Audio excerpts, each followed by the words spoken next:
What's going on, guys? Back on the New England Shakeup, episode 9, Alex and Cam back. As always, today we're going to deep dive into some of the free agency tracker. The New England Shakeup is going to bring you its very own variation of the free agency tracker. Who's signing, who's staying, who's going, and who we can see making a trade on draft day. Cam, what is going on, my friend? Back as always. What is good, my dude? Not much. I think we just got a lot to go over. I think a lot's happened since the last episode we dropped, and even as we drop this, I feel like tonight some stuff might happen for trades and moves. Yeah, so let's get into really the first move of any in Justin Madubuike re-signing with the Ravens. Obviously, they had franchise tagged him a few days prior. Obviously, we're just trying to work out the numbers and everything for a long-term deal. He locks up 4-year, $98 million. What do you think of the extension? Do you think Ravens invested well? Do you think that this could be a Tim Tebow with the Jets kind of signing? What do you think? Oh no, he's definitely good for the money. I think he's shown that the last 2 or 3 years that he's been with the Ravens. He's just been a really hard person to stop and shut down. And when the Ravens always have had a really good defense, it's nice to see them be able to hold down the good defenders they have and come to agreements. I think that's just something their front office has always been really good with. Yeah, obviously, Ozzie Newsome back in the day running shit. Obviously somebody different now. But Ozzie did a really good job making sure that the defense was the fortitude of that team. Obviously, we know the stories with Ray Lewis and Ed Reed, um, and you just can't look past that. But my question to you is like, if you're Baltimore, like, why wouldn't you throw that money at, say, a wide receiver or, another weapon for Lamar to have on offense? Because let's be real, the Ravens defense, they shut out Kansas City the entire second half. So you can't really blame the defense for that. Obviously, them, retooling Matabike coming back, that adds fortitude to the defensive line. But my question to you, Cam, is could the Ravens have went, maybe a little cheaper, maybe a little, less years with Matabike, and maybe went and got, you know, wide receiver other than Zay Flowers and Nelson Aguilar and Rashad Bateman to, lead this team in the wide receiver room? I think they need somebody to, be a solidified number one receiver. And when I say a solidified wide receiver, Zay Flowers, that's no knock on him. I could see him having an ascending year next year, but I think you need somebody that's going to be a reliable target on third down. And with Zay Flowers, his height kind of scares me.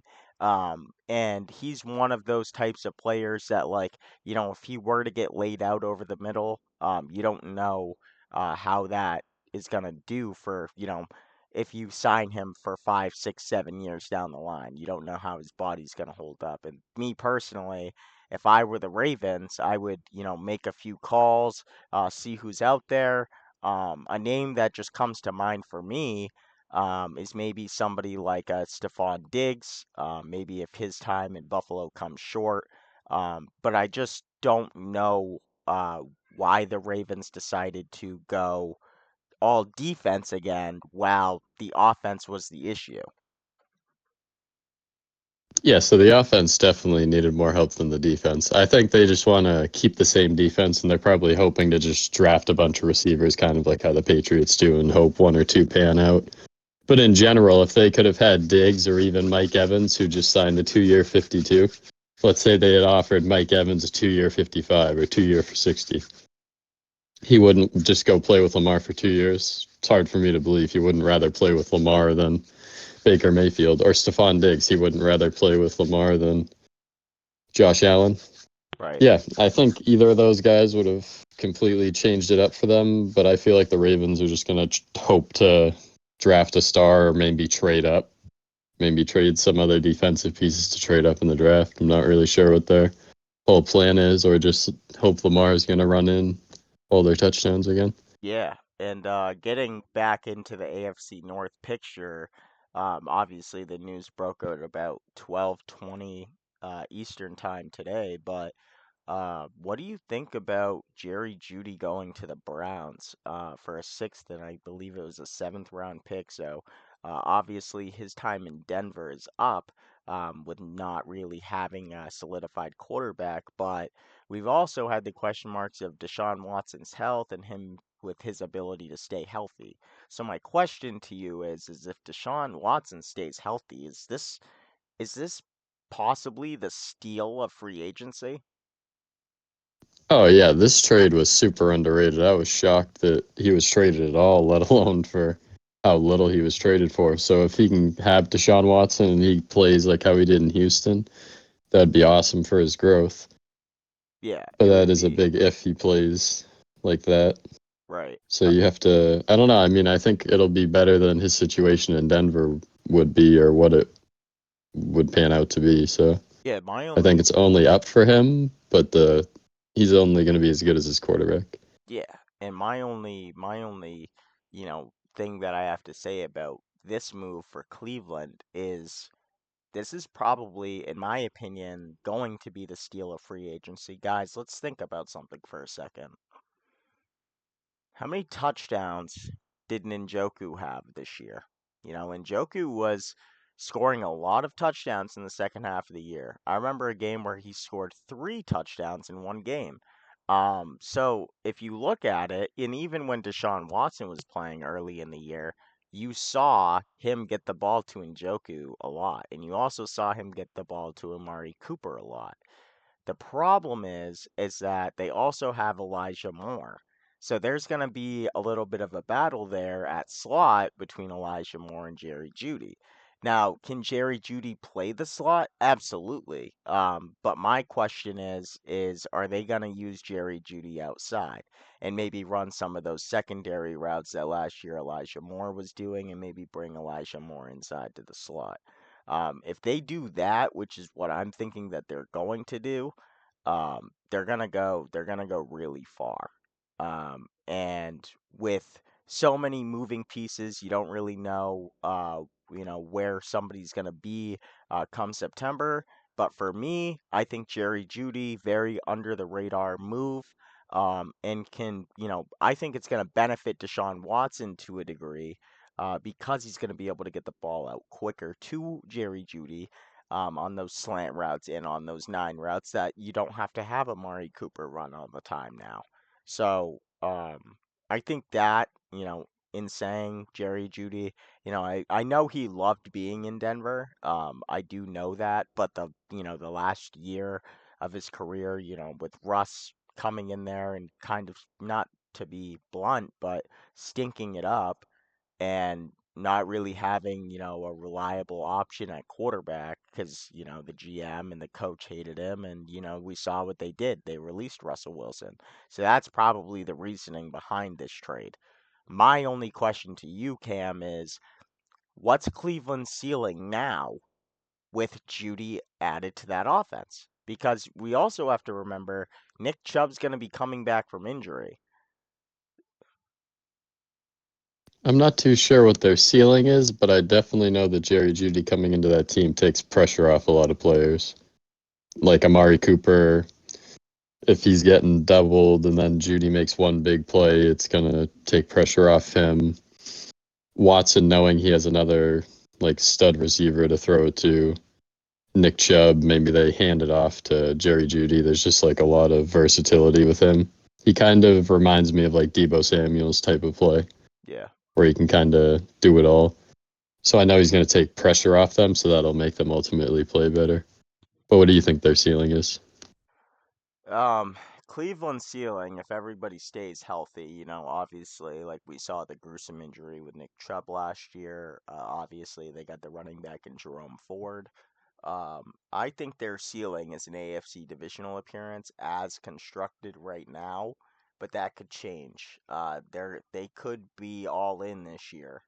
We also have to remember that Watson does have the most guaranteed money other than Russ did in Denver. So it's kind of put up or shut up time for Deshaun Watson as well. I mean, he's going into his third season now with Cleveland and has nothing to show for it.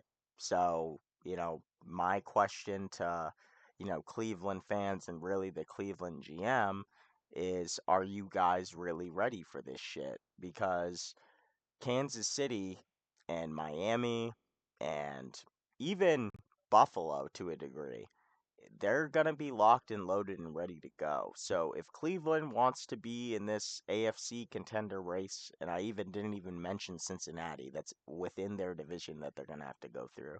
I didn't even mention Baltimore in their division that they're going to have to go through. Um, Cleveland's ceiling is an AFC divisional appearance as constructed. If they decide to go all in, maybe I change my statement on that. I love Miles Garrett as a player. I love Denzel Ward as a player.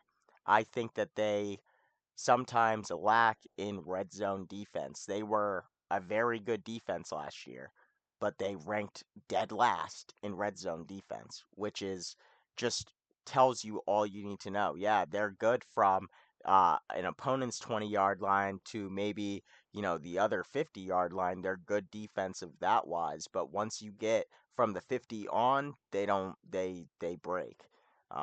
So I think their ceiling's AFC divisional for sure. Getting into another signing, Cam, I wanted to get your opinion, because I think it's really a really weird signing.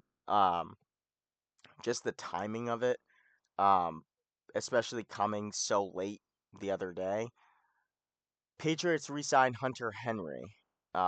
What do you think of him staying around for a couple more years, giving whoever this quarterback is that we do get a reliable tight end target, maybe, people like to call it a security blanket, if you will. What do you think of the addition of Henry coming back? Do you know what the exact money or years was on that deal, or Was three was it just like year a? 3 year 27 million.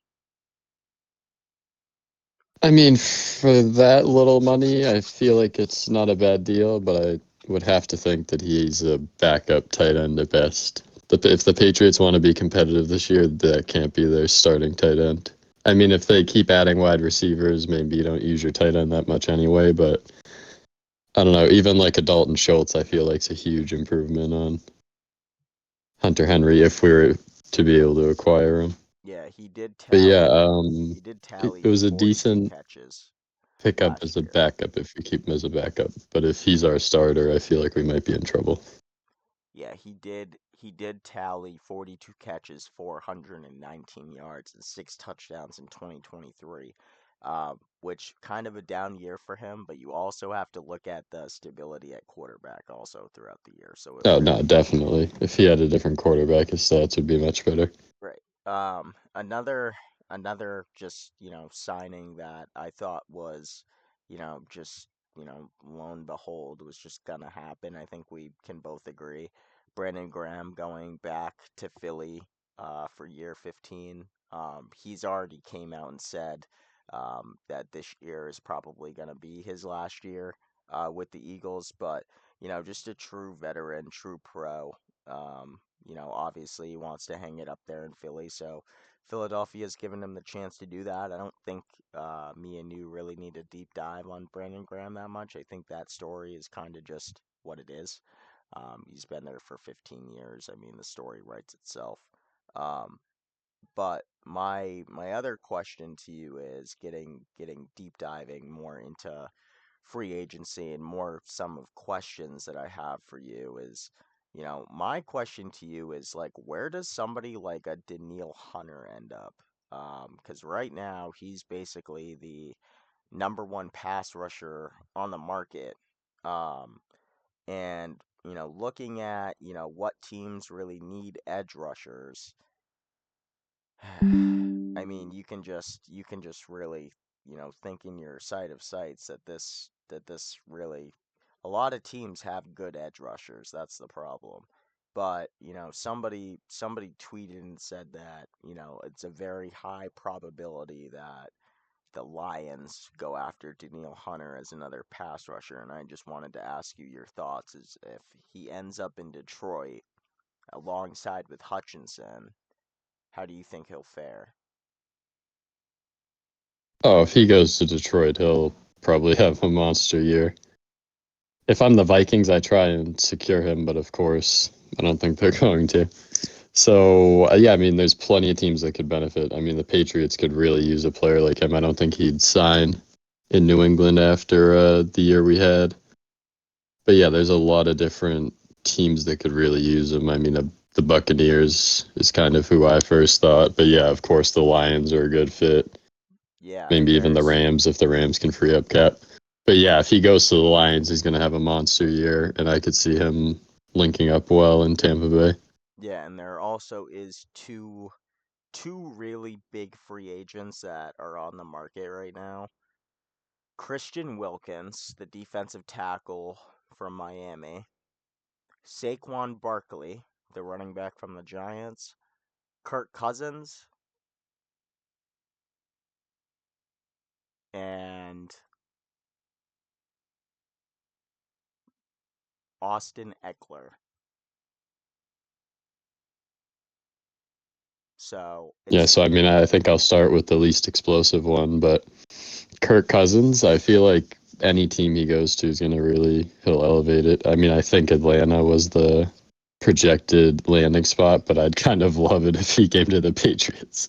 I know we'd both prefer Justin Fields, but the way the rumors are going, if it comes down to Kirk Cousins or Baker Mayfield, I'm taking Kirk Cousins.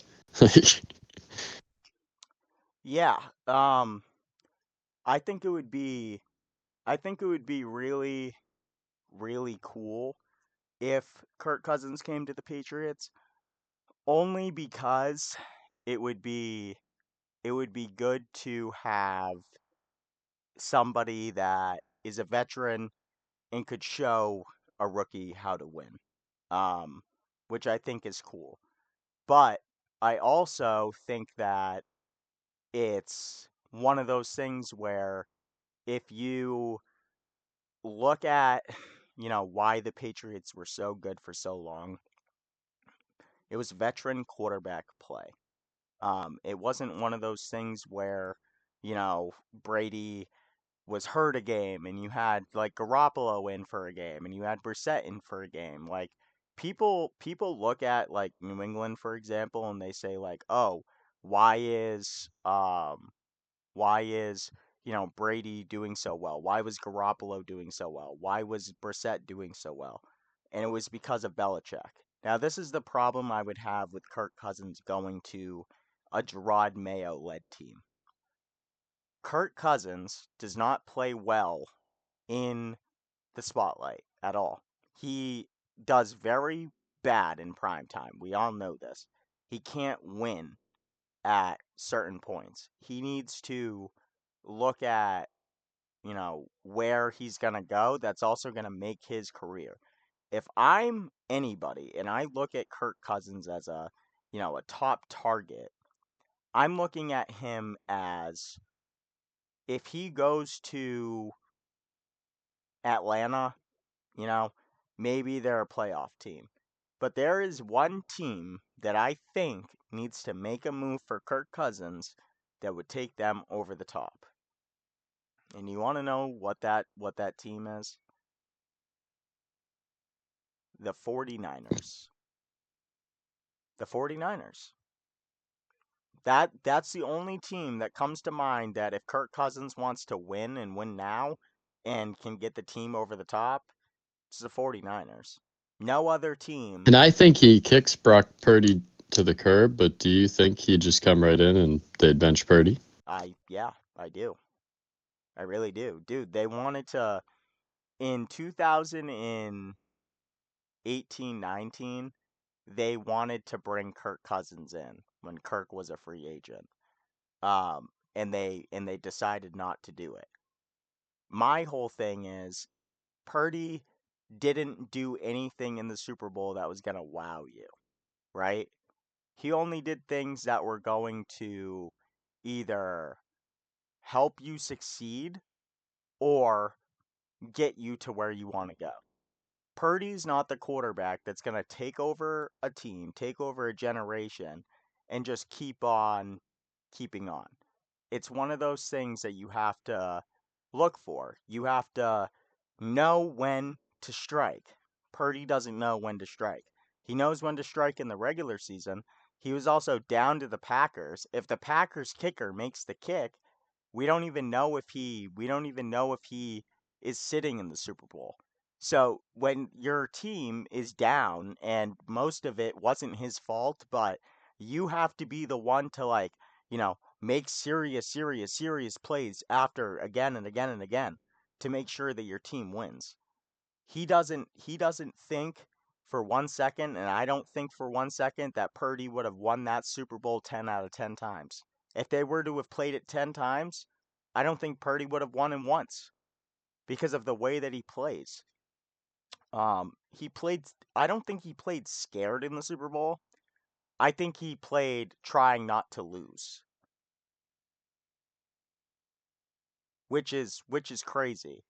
I don't think you can look for, two, three, four, maybe even five sets of, um, you know, people in quarterbacks and in life. Like, there's five sets of individuals of people, right? And, like, you have, like, somebody who's like super energetic. You have somebody who's like super shallow. You have somebody who's like upbeat. You have somebody who's like, kind of like self-centered. Purdy is literally like right down the middle. There's no like, if, ands, or buts about that.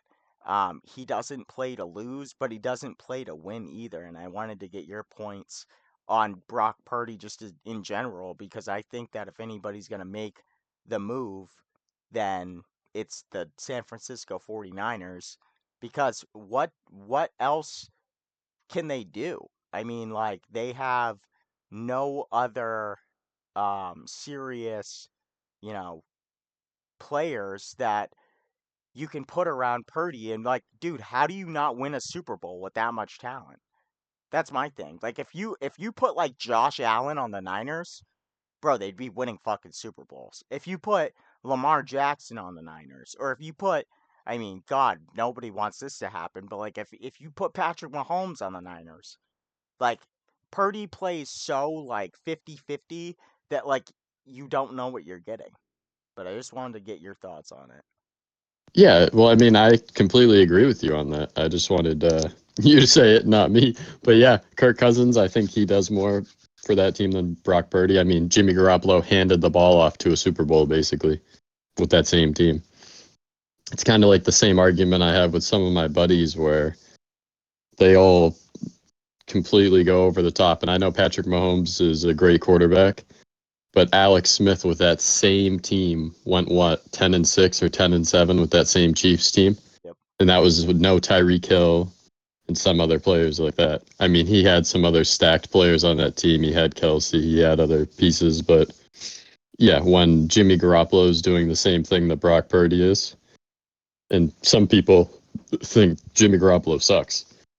So I Mm. mean, I think they need a better quarterback, whether they get Cousins or they trade Purdy and some other pieces for, I don't want this to happen, but Justin Fields or Mm. whoever they get a quarterback. I'd prefer at that point they go for Cousins and the Patriots go for Fields, but we'll see what happens with any of it. But yeah, I agreed with how you put it. The Cousins is gonna do more and will that team to more than Purdy would. Yeah, I mean, and you got to think about this too. Like, where's LA going from here with Stafford? You know what I mean? Like, where do they go from Mm-hmm. here? Where does Seattle go with no Pete Carroll and having to redo an entire culture and building up an entire culture behind Mike McDonald going there from Baltimore, the D coordinator? And you also can't sit here and tell me that fucking Arizona is going to be any threat next year. Like, no way. No way. No way, dude. They have way too much work to do over there in Arizona.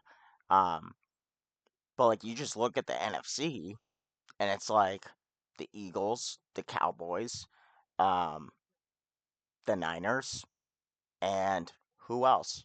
I mean, like, right now, who who else is right now you could like put them in the NFC Championship right now. It would be like Philly, it'd be San Fran, it'd be Dallas, or it would be, maybe somebody like maybe like a Detroit, right?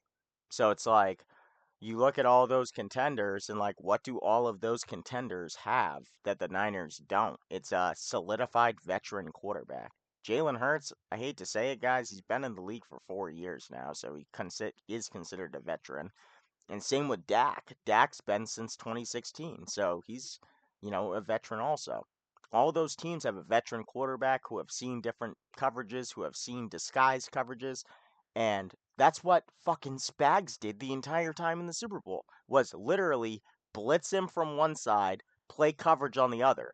And the problem is Purdy wasn't ready for that, dude. And if you put any veteran quarterback, bro, and I'm saying this like just to put some fucking love on Josh Dobbs' name, bro. If Josh Dobbs was in that fucking Super Bowl, he would have won the Super Bowl. And that's me being straight the fuck up with you, Cam. He would have won the Super Bowl. Josh Dobbs would have won the Super Bowl if he was on the Niners.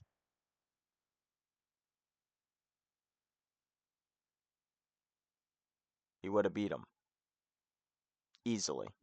I think I think Josh Dobbs has seen a ton more disguised coverage than Brock Purdy.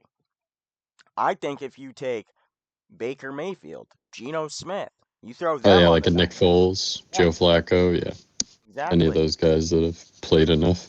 Right, dude. And it's just like, I think disguised coverages is Purdy's weakness. And the thing that's cool is every team in America last year that isn't the Niners and Chiefs saw that game. Every GM saw that Super Bowl.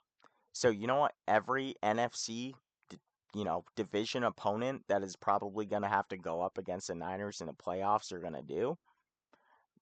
Philly kind of started with bringing Brandon Graham back, but I am letting you know right now that a lot of these NFC teams are going to go after a lot of pass rushers to get after this kid, to get after Hurts, to get after Prescott, because that's what you need nowadays. Like, you need D line, O line, good weapons, go to town. That's how it goes now. We saw it with the Patriots for 20 years, bro. Their O lines were amazing, their D lines were amazing. Getting to my other point of, really why we're deep diving on free agency and everything like that is why is it always so hard for certain teams to spend in the off season? And when I ask you that question, the Patriots have never really had this much cap room before. So we kind of deep dived into it in last episode, but my real question for you is like, can you see them bringing in anybody other than like, Snead and, maybe somebody else that's not on the free agent, market right now that they could trade for, that they could use immediately, that could be a captain, that could, solidify and start this new Patriot culture? Who is it to you, Cam? Oh yeah, I mean, they definitely have enough trade capital and money to go after a player like Joey Bosa or Khalil Mack, which I'd actually like your take on who's better between the two for the Patriots to go for. Yeah. Between the two, I mean, you just look at it like Gerard's probably gonna play a lot of 3-4. So, in saying that he's gonna play a lot of 3-4, that means that Bosa is gonna get put in coverage a lot, and Khalil Mack would get put in coverage a lot. But I am gonna say that out of the two, if you had to play them in a 4-3 role, I think Bosa's just better because he's a little younger. Obviously, there's like a health concern there, but I think if you were to add him with fucking Barmore, like that would be, a nightmare for offensive lines to have to go up against because you can't double both of them, and you also have Keon White, who last year started to come into his own. Also, people forget about that fucking kid. He was playing well last year. Um, Out of the two though, if I had to pick him Bosa. Picking Bosa. Bosa deserves his flowers also because, he's been hurt a lot. He's also been with the Chargers for a while. They haven't been doing shit. I feel bad for Joey, man. I remember, a few years ago, I think it was even last year, there was a Eagles fan taunting him outside of the game before he went to the NFC Championship game and to see his brother Nick play, and they were giving him shit about how the Chargers never are going to win anything and this, that, and the third, and ended up talking a lot of shit to this Philly fan, and then his brother's team ended up absolutely getting punished down in the NFC Championship last year. But I think it's just if Joey wants the move, I think he would want kind of like a nicer move other than coming to New England, just because I think Joey is going to look at New England as still like a few pieces away, other than like looking at them like a Kansas City or a Miami or a Buffalo who like actually need like another fucking pass rusher. If you were to add Bosa, Barmore, and Judon together, dude, that would be insane. I just don't know if the Patriots are willing to give up a first round pick for Bosa. That's the only thing. I don't know if they're willing to also invest a whole other contract into a 28-year-old pass rusher. You know what I mean? It's just, Yeah, so I see Buffalo going after Joey Bosa, but the Patriots do have enough money to go after, and I'm just going to throw like three or four names out. We've already talked about one of them, or two of them. But Daniil Hunter, Khalil Mack, or Brian Burns. I think any three of those guys, if we throw them in the mix with Judon once he's back and just the other pieces we have, if yeah. we could only get one or two of them, that would be awesome. Yeah, I mean, I think, the if I were the GM of the Patriots, I would call for Brian Burns immediately. He's young, which means that, if you do sign him to an extension, you can probably kind of lowball him because he is so young, and just extend the contract out for more years. We've never seen a 7-year contract in the league before, except for like Mahomes' was like 10. But we haven't seen like a 7-year contract for a pass rusher, and I think if anybody's gonna get it, it will be Burns, just for the simple fact that the defensive end market and pass rusher market needs to get reset again. Um, and, obviously Brian Burns has to do that first, and then it will be followed up with Micah next year. So it's just, kind of like, you know, pick your poison with who you want. But me personally, I think the Patriots are going to try to draft edge rushers, just because they've had so much success with it. Also draft a lot of linebackers just because Gerard Mayo's the coach, bro. Like, he's going to make sure that his defense is on point, and he's kind of gonna let the offense go under Alex Van Pelt and learn the right way of how to read an NFL defense. Um, and I think personally, if you look at the Patriots, they've had so many, dude, good picks at edge rusher. Like, people forget about Rob Ninkovich. Like, Rob Ninkovich was fucking undrafted, and people forget that. Won 3 Super Bowls with the Patriots. People forget about Lawrence Guy. Lawrence Guy was drafted in the 5th round. Okay, there's a lot of pieces that, like, Christian Barmore was a 2nd round pick, right? Like, none of their 1st round talents for the last few years have kind of panned out. I'm sorry, Mac Jones, to say that, but it's just true. Tyquan Thornton, they drafted him. I mean, what the fuck has he done? You know what I mean? It's just like, we sit here with this fucking team and we just want them to fucking win, and they're just not producing talent. This is the fucking year that they gotta go in. They gotta know what the fuck they want. They gotta know when to do it. They gotta know when to strike. Like, this is my question to the Patriots. If you need a fucking wide receiver, Kendrick Bourne still hasn't signed his contract that they offered to him, right? Love Kendrick to death, but Kendrick, do what's best for your family. Um, they have to look elsewhere. If Kendrick is basically saying like, you know, this isn't enough, saying like, can we retool this, whatever, and the Patriots can't do that, then Kendrick has to walk away. He has to look for a better opportunity and do what's best for him.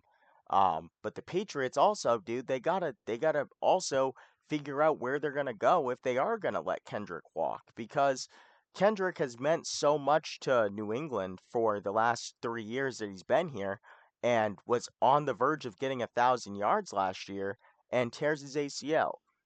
This is what pisses me off sometimes about the Patriots is like they let fucking Jacoby Myers walk.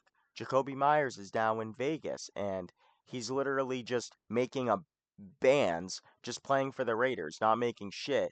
Wow, the Patriots tried to lowball him last year and asked them if they could come up $1 million per year.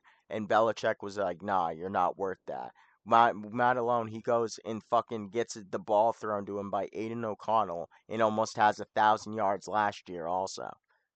They just let fucking wide receivers just walk the fuck out the door. I don't understand it. Yeah, I think with Belichick gone, there is a chance that they learned from that Jacoby Myers thing. I'm not saying there's a great chance, but I think if I'm the Patriots, you gotta secure Bourne and let some of the other receivers go. Oh Like, I yeah, mean, first name 100%. that comes to mind is if I'm the Patriots. I mean, Juju's the first one I'm shipping away. Yeah. Yeah. No disrespect to the guy, but I'm Yeah, they shipping signed Juju out him. for They whatever I can signed him get. to 3 year, 33 million, which is the same Same thing fucking they let contract Jacoby they go would have for, given yeah. Jacoby. Exactly. It's like, bro, Jacoby had no fucking sitting there telling people that he was injured all the fucking time. You didn't have to deal with him getting in trouble on fucking TikTok. You didn't have to deal with him being injured 90% of the time. They knew what they were investing in Juju. They knew his knees were fucked up and we're like, nah, fine, fuck it. He's a physical receiver. We've had so many good physical receivers. And it's like, bro, like that's not the way to do it anymore. You basically just paid damaged fucking goods. It's like me, Cam, it's like us going to like Home Goods and buying a vase that's broken already and like paying 26 bucks for it. That's what Juju Smith-Schuster reminds me of. It's like paying for a broken fucking vase at the store. Sorry, I just have some personal beef with Juju because it's like, bro, you basically robbed us and you're just chilling. Fuck him. He's made of Fuck him. glass. Yeah, but like man to man, like fuck Juju because I don't understand why the fuck, he wasn't playing half the year. I understand your knee is probably fucked, but like bro, like and it was reported that like this motherfucker wouldn't show up to practices and shit like that. It's like dog, like you're getting paid millions of fucking dollars to catch a football. All right? Like let's not like, you know, sugarcoat shit. Like, bro, he gets paid to catch a football. He gets paid millions of dollars to catch a football. Do you want to know Juju Smith Schuster's stats from last year?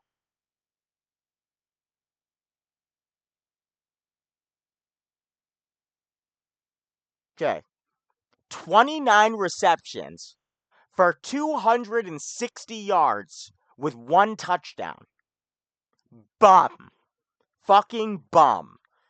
Juju Smith Schuster needs to leave New England. Affirmative immediately. Like we'll pack the bags for him. New England Shakeup will pack the bags for Juju Smith Schuster.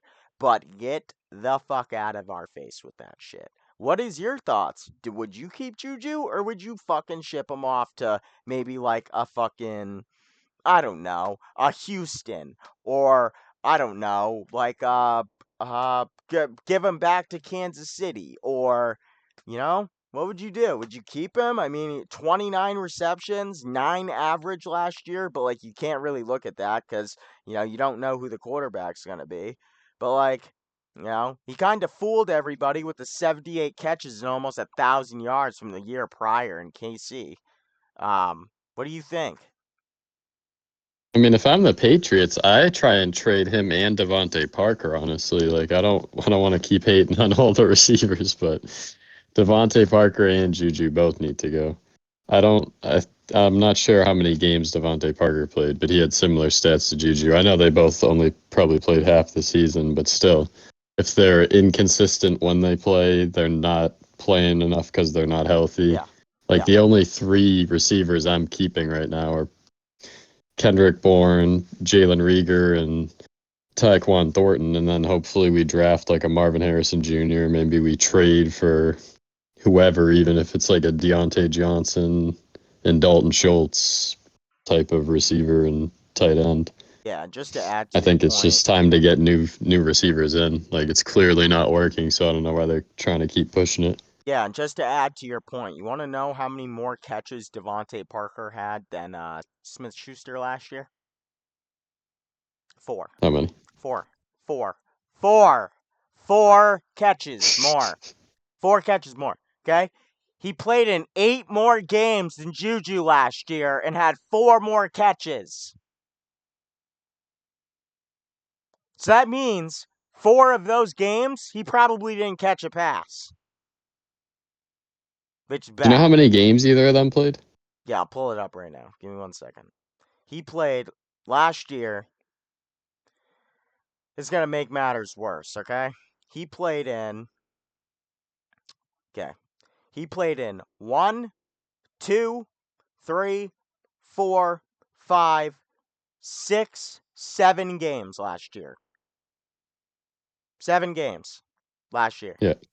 And Juju played in 1, 2, 3, 4, 5, 8. So Juju played in 8 games last year. So Juju played 1 more game than Devontae Parker and had 4 less receptions. So I guess I, kind of misworked that. But yeah, yeah. Devontae Parker had Yeah, 4 more catches than him. so Kendrick, just to hop back into Kendrick Bourne played 5 games. Yeah, he played 5 games and he had 37 receptions, 406 yards, 4 touchdowns. Yeah. So he had as many touchdowns combined as both of them or more. He had more More touchdowns. yards, more receptions in less games before he tore his ACL. Yeah, they need to fucking pay him what he's deserved. You gotta pay him what he's They need to deserved. pay him and let Juju and Parker Let Juju seek trades. let Juju just go. Like just like that meme. You know that meme of Jamal Adams when he's with the Jets and he walks up to the building and the doors are locked on the Jets facility Yeah. and he can't get in. That's what the fucking Patriots need to do to Juju Smith-Schuster. Until you start coming here with some fucking productivity, my guy, get the fuck out of there. You know what you can do? You can go and fucking do your TikTok dances on the sideline at Patriots camp because I'm pretty sure all the kids would enjoy that. But, Juju, love ya, but bro, you ain't cutting it. We need Kendrick back, and Kendrick needs to turn the fuck up this year because I've already been talking to him. He's, rehab's going well with him. He's trying to, get back to his normal self. Obviously the rehab's killing him. But he's trying to get back for game 1 of the season. And if New England can't, abide by somebody who has, for the last 3 years, taken New England under its wing. He's done a lot of things in the community. Like they gotta do the right thing here. I know it's probably gonna be a tall price to a 28-year-old wide receiver, but you gotta do what you gotta do sometimes. And they gotta look. They gotta look for the right number, especially for Kendrick to take care of his family, dude. This is a business at the end of the day. And Kendrick can't just take a short pay cut because he loves being here in New England. He knows what he is. He knows what he's about. Um, and I He think knows what he's worth, yeah. right, and he just needs to he also needs to be very high knit on getting what he is earned because they don't have anybody in that room right now that jumps off the tape to me except for him. But let's really deep dive really into our last point here. We're coming up on about 44 minutes going here. I was gonna ask you really before free agency really starts, who do you think will win free agency?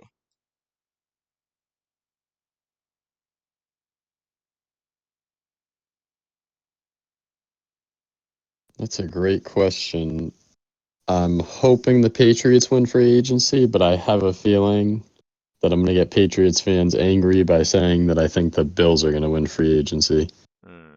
I think they're going to keep building around Josh Allen, and I think the Bills are just gonna put themselves over the top. As much as I hate to say it, I'm gritting my teeth saying it. Yeah. Yeah, I honestly this is the team I have winning free agency. You ready? You're gonna be very surprised I'm saying this because you know how much I hate them. I have the Washington Commanders winning free agency. This is why. This is why, okay? They've got the second most money in cap space behind New England, okay? They have Sam Howell, who can be a trade target. Okay. A lot of teams, people don't think this, a lot of teams around August are going to make some phone calls for Sam Howell. Okay.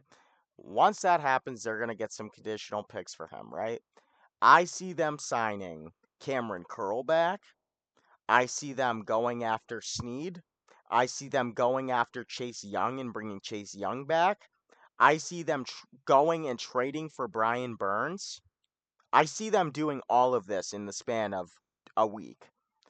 I also think they're going to go and sign Justin Simmons, the safety from the Broncos. I have them getting him in free agency. And I think they need somebody in the running game, and I have Kareem Hunt going to the Commanders. Now, with all of those players that I just named to you, does that not like, and when I say that to you, does that not sound like something that the Commanders could pull off? Oh yeah, no, definitely at least one or two of those sound like things that the Commanders could pull off. Yeah. The other thing is that could also be in the works is what if Washington trades for Justin Fields? What if they do? What if they do? And this I'd is be why I ask shocked. you that. If they were to do that, they have Terry McLaurin, bona fide wide receiver one. Do you know what they could do at number two, Cam? They could draft What could Marvin they do? Harrison. They could draft Marvin Harrison. And if they trade for Justin Fields, get Marvin Harrison, have Terry McLaurin, you bring Samuel back, bro, that team looks very scary, very scary. But do you have any last points, Cam? Before we wrap up here, I mean, um, back to the Stephon Diggs before or the Bills in general.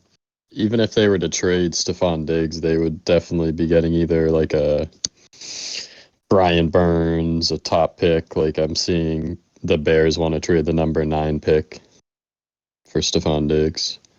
Even if the Bills do part ways with Stephon Diggs, I feel like they're going to get something really big back in return.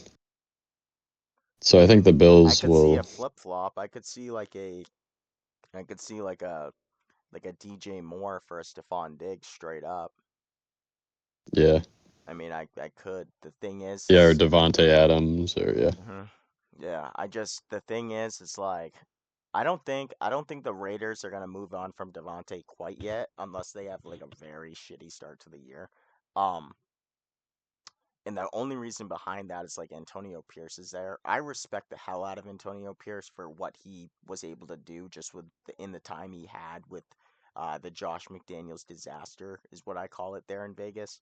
But I think it's like really telling that Antonio Pierce wants players there that want to win, and Devonte Adams embodies yeah. everything that Antonio Pierce wants.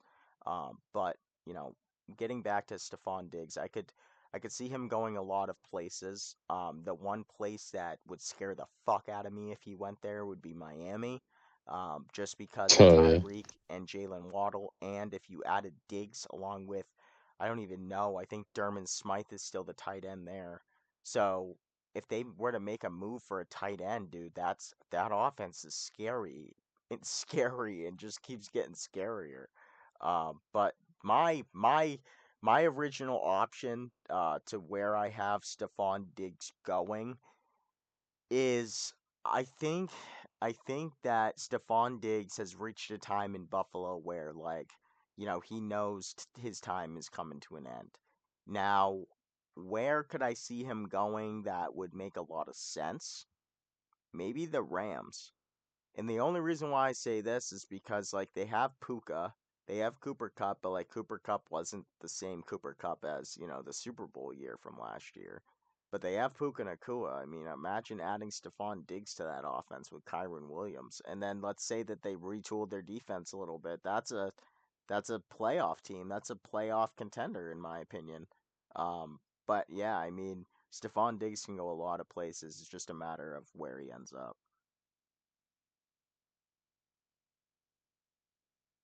Yeah, I think the only other thing we might want to touch on is Josh Jacobs. I don't know Yeah, I see him. where you think he'd go. I mean, I feel like the perfect landing spot and a spot that would get you too hype would be the Eagles, Yeah, I because he would wish. just I fit into wish. that team too well. I wish, dude. The problem is Howie won't spend the fucking money on a running back. He ain't done that shit since DeMarco Murray, and look what happened. Yeah, definitely. So like, if I see Josh Jacobs going anywhere, I see him going to Baltimore.